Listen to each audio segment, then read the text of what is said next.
Hey folks, welcome back to the Life with All Dogs podcast. I wanted to start off by saying that I ghosted the podcast for just about a year. And I wanted to say that it was not by accident. It was actually intentional. So as many of you know by now, my life was in quite the emotional upheaval last year with going through a divorce after being married for 3 decades to the same individual. I sold my home. I had to figure out where I was going to land personally, financially, emotionally, while still running Woody's Place Senior German Shepherd Sanctuary every single day. And that kind of shift takes time to stabilize. I'm still learning that, actually, and I needed time. All right, so what happened was I ended up buying a 17-acre, pretty much abandoned dairy farm with my daughter and son-in-law. And I am the pioneer here, so I am living in a 42-foot fifth wheel RV in northeastern Pennsylvania through like the harshest winter that we've had, I believe, since 2018. It's been a real humdinger, one that will test one's character and faith, and it sure has. And then my daughter and son-in-law and grandson are going to be building their house in the lower field within the next 3 to 5 years. So I've been building a house while living in this fifth wheel with the residents of Woody's Place and my own personal cats and dog. And it's been quite the learning curve. I've never owned an RV, let alone lived in one. So first thing first was I had to develop carpentry skills and build a ramp to the RV for the older dogs to get up and down safely, because the steps, if anyone is familiar with an RV or a camper, you know those metal steps are pretty rough for humans, let alone older dogs who have mobility issues. So I built a ramp, I'm proud to say, and it's very sturdy, and anyone who has seen it is quite impressed by it. And I have to say, I am too. Like, I didn't know I could do anything like that, but I did a good job. Then there were frozen pipes that I had to deal with. Then there was construction going on here and people unplugging my RV without realizing that's what the plug was for. And, oh, goodness, a furnace that crapped out, and I had to get someone out here to dig it out because it wasn't easy to get to in this RV, to get a new motor. I'm living with space heaters for a little bit because it wasn't easy finding someone to come out here. There was managing electrical overloads during that time. You can only have so many space heaters plugged in, and that was quite a challenge. Just a whole lot. I mean, aside from the fact that we're all crammed into this RV, there was a whole lot. And I'm in the middle of a build on my own personal house. And there was shoddy contractors that I, had to go through. I went through 3 different contractors before I finally got a good one.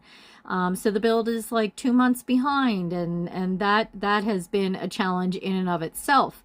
I haven't been able to manage the shepherd shop because all of the printing equipment is packed away in storage. So I haven't even been doing anything with that. And it's just been a challenge all the way around, on top of having to just go through the emotions and try to figure out who Dawn is and what is happening in my life now post-divorce. But one thing has not changed is my commitment to Woody's Place and to the animals in my care. And aside from Woody's Place, I think many of you know I also have farm animals, goats, chickens, and ducks, and we're all here. Everyone's here. We all made it to the new location. The chickens, goats, and ducks are living in a huge, it's 100 foot by, I think, 35 or 40 foot pole barn, and they're in there and they're just living their best life. They're in this huge building while we're kind of packed in here. But they're all well. My commitment hasn't changed. The commitment is still there, but I also have to take care of myself first, or else I can't take care of the animals in my care. That being said, as you can imagine, this is why I have not taken on any new residents. There's simply no room for new residents right now. It certainly wouldn't be fair to the animals in my care. It wouldn't be fair to the new animal, and it wouldn't be fair to me either. So what I'm doing right now is I am maintaining Woody's place and the residents that I have. And looks like my house is going to be done within the next, 6 to 8 weeks.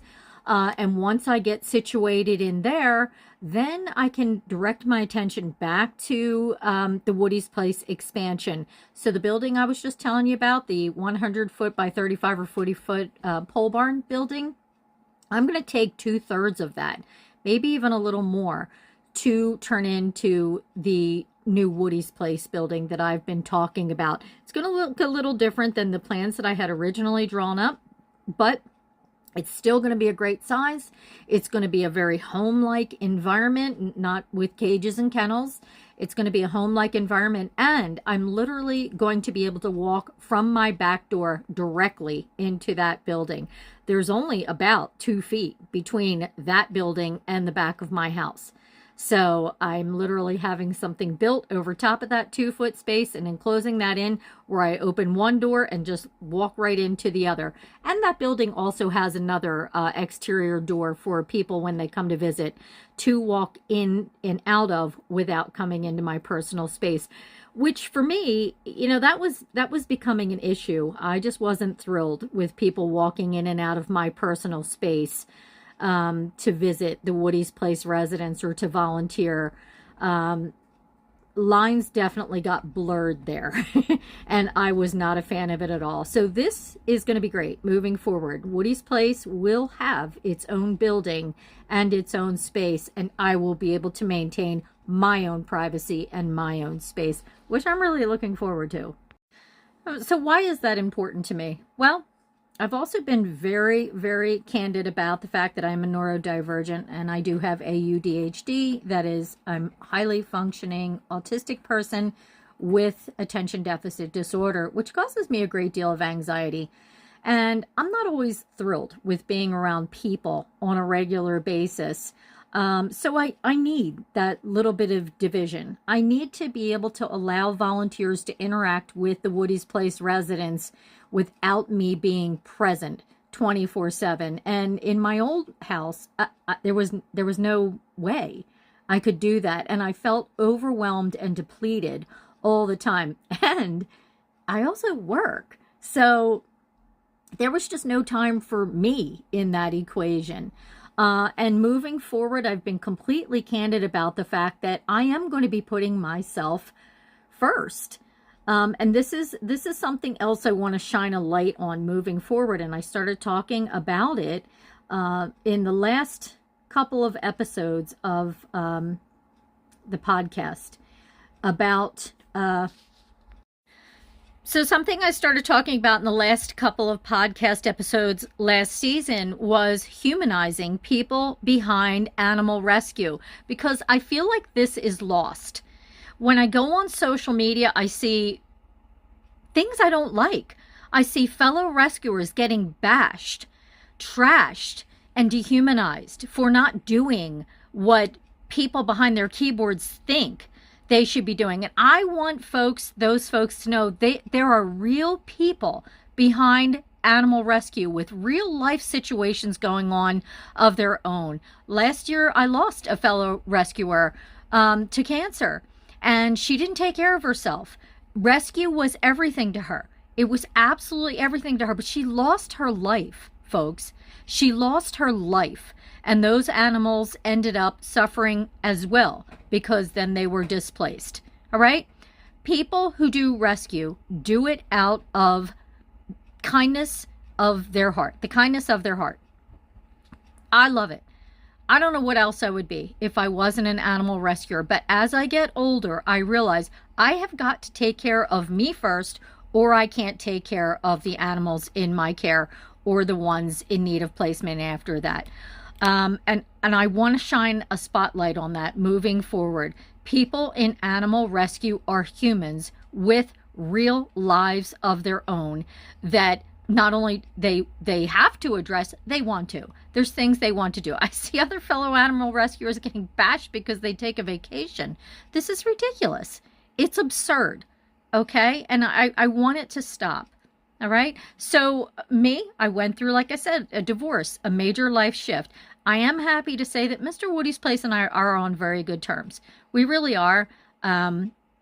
And who knows, maybe we might be able to reconcile in the future, but there are definitely things that need to be addressed and worked on. And I will be doing that. And if it means that I take 5 dogs instead of 10 dogs because I need time to do things I need to do and want to do, then so be it. Then so be it. Okay, I'm not going to be an animal rescuer that kills myself and has no other life whatsoever than animal rescue, because I'm multidimensional, just like you, just like, everyone else. I have other interests and things that I would like to do as well. And like you, I only get one go around. I only get one life. All right. And I'm taking old German Shepherds on the ride with me, but I'm not going to let that be my sole purpose for living. Now, something else I wanted to address in this podcast episode is animal rescue abuse. And I wrote a blog not too long ago about it, and it is simply that. Animal rescues being abused because people are not honoring their commitment to their animals, whether it be a dog, a cat, a horse, a guinea pig, whatever. Yes, things come up in life. I get that. But what I have seen, and keep in mind, I've been a rescuer for 26 years now, running Woody's Place exclusively for 16. I've seen a lot. And what I've seen more so recently than previous years is people being quick to dump their animals. They're moving. They're getting a divorce. This happened. That happened. Okay, well, guess what? Not trying to make this about me, but I got divorced. I moved. And I could have lived somewhere a whole lot nicer than where I am right now. But I honor the commitment to the animals in my care, and I wanted to make sure we all stay together, so I opted for this fifth wheel RV while my house was being built. Is it easy? Absolutely not. Like I said, it's tested my faith and my character. But we are all together. We're all healthy. We're all well. There is a light at the end of the tunnel. And, it wasn't easy, but it has been worth it. And I would like to see folks who bring a dog into their life, bring a cat into their life, honor that commitment, even when things aren't easy. I realize not everyone can do what I've just done. I realize that, but I think a few more people can than actually are. I think people have become very quick to dump their animal simply because there's a blip in the road of their life, and that's not fair. That's not fair to the animal, and that's not fair to the rescue. For instance, not too long ago, a senior German Shepherd came to me under the pretense that it wasn't well, and that the person couldn't care for it. Really, the dog needed a pill. One pill, that was it. A thyroid medication pill, and that was it. But really, this person just wanted to travel and didn't want to have to deal with that older dog. That's really what it came down to.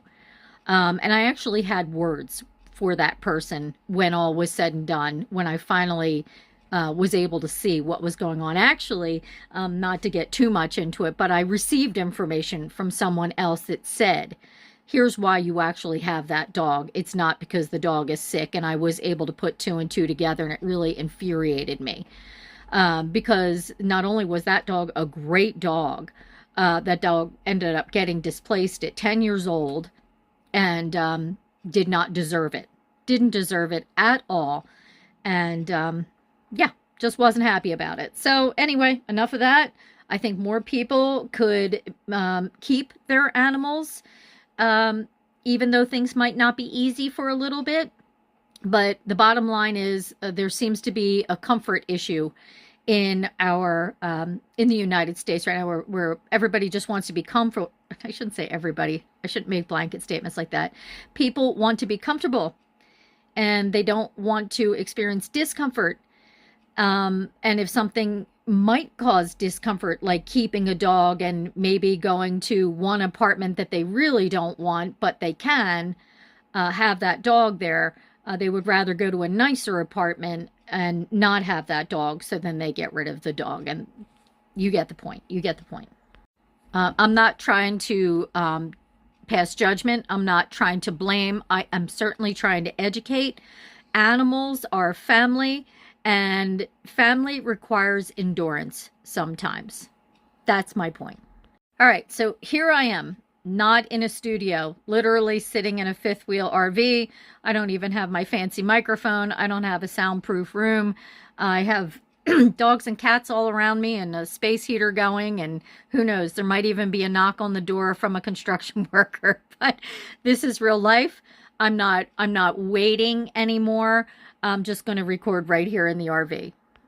I've clearly demonstrated that life is not perfect, and we're all going to march forward anyway. So what I'm going to be discussing in the next podcast episode is, I get so many questions about Sashi in particular. Now, Sashi is a sweet little old girl whose owner passed away. She's about 11 years old now, senior German Shepherd. She's fully incontinent due to an injury, and getting the injury fixed would have cost thousands of dollars, and the correction rate would have only been 5%. So not worth it to put her through that. She is fully incontinent. So I have reusable dog diapers for her and pads, and then I have reusable pee pads on her bed.